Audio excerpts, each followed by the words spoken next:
नमस्कार शेतकरी मित्रांनो, मी अनिल तातोड स्वागत करतो तुमचं आपल्या शेतकरी मित्र या यूट्यूब चॅनलवर।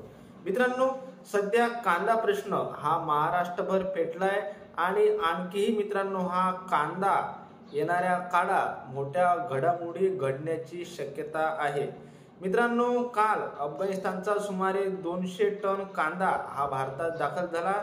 सुमारे 40 टनच्या 5 गाड्या काल भारतामध्ये आल्या। यामुळे मित्रांनो, जो महाराष्ट्रातला शेतकरी आहे हा प्रचंड नाराज आहे आणि शेतकऱ्यांनी सरकारला थेट इशारा हा देऊन टाकलाय।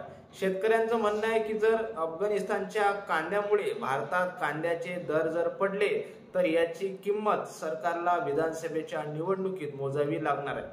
आणि तसेच अफगाणिस्तानच्या कांद्यामुळे जर भारतात कांद्याचे दर पडले तर आम्ही रस्ता रोको आणि रेल रोको सारखे आंदोलन येणाऱ्या काळात हे करणार आहे। म्हणून सरकारने लवकरात लवकर जे कांद्याची आयात केली आहे हे कांद्याच्या आयातीवर बंदी आणली पाहिजे व भारताचा जो कांदा आहे हा वेगवेगळ्या देशांना मोठ्या प्रमाणात निर्यात करणं हे चालू ठेवलं पाहिजे, असं मित्रांनो सध्या शेतकऱ्यांची ही प्रतिक्रिया आहे। आणि त्यानंतर त्याला विरोधी पक्षातील जे नेते आहेत हे मित्रांनो या मुद्द्यावरून सरकारला आता घेरताना दिसत आहे। याच्यावर मित्रांनो शिवसेनेचे उद्धव ठाकरे गटाचे शिवसेनेचे जे संजय राऊत आहेत यांनी आपली प्रतिक्रिया व्यक्त केली आहे आणि त्यांनी सांगितलं की भारतातच एवढ्या मोठ्या प्रमाणात कांदा उपलब्ध असताना अफगाणिस्तानमधून कांद्याची आयात करणं हे मित्रांनो कांदा उत्पादकांसाठी चांगलं नाही आणि हे सरकारने असं करू नये। यामुळे कांदा उत्पादक शेतकऱ्यांचं मोठं नुकसान होण्याची शक्यता आहे। म्हणून मित्रांनो आता या कांदा प्रश्नाला मोठं राजकीय रूप मिळण्याची शक्यता आहे आणि येणाऱ्या काळात हा आता मोठा राजकीय मुद्दा बनण्याची पण मित्रांनो शक्यता आहे।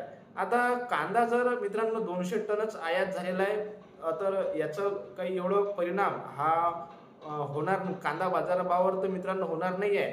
मात्र यापुढे सरकार किती प्रमाणात कांदा आयात करतं त्याच्यावर मित्रांनो कांद्याच्या दराचे गणित जे आहे ते अवलंबून राहणार आहे। पण मित्रांनो कितीही कांदा आयात होत असला तरी या कांदा आयातीमुळे जो शेतकरी वर्ग आहे हा प्रचंड संतापलेला आहे आणि सरकारवर मित्रांनो डायरेक्ट शेतकरी वर्ग हा निशाणा साधत आहे आणि सरकारला थेट आंदोलनाचा इशारा हा शेतकरी वर्गाकडून दिला जात आहे। तर मित्रांनो येणाऱ्या काळात ज्याही घडामोडी या कांद्याच्या आयातीवरून घडतील त्या आपण व्हिडिओच्या माध्यमातून तुमच्याकडे घेऊन येत जाऊ। ही माहिती तुम्हाला कशी वाटली ही आपल्याला कमेंट करून कळवा। व्हिडिओ आवडल्यास व्हिडिओला लाईक करा, शेअर करा आणि चॅनलला सबस्क्राईब करा। धन्यवाद।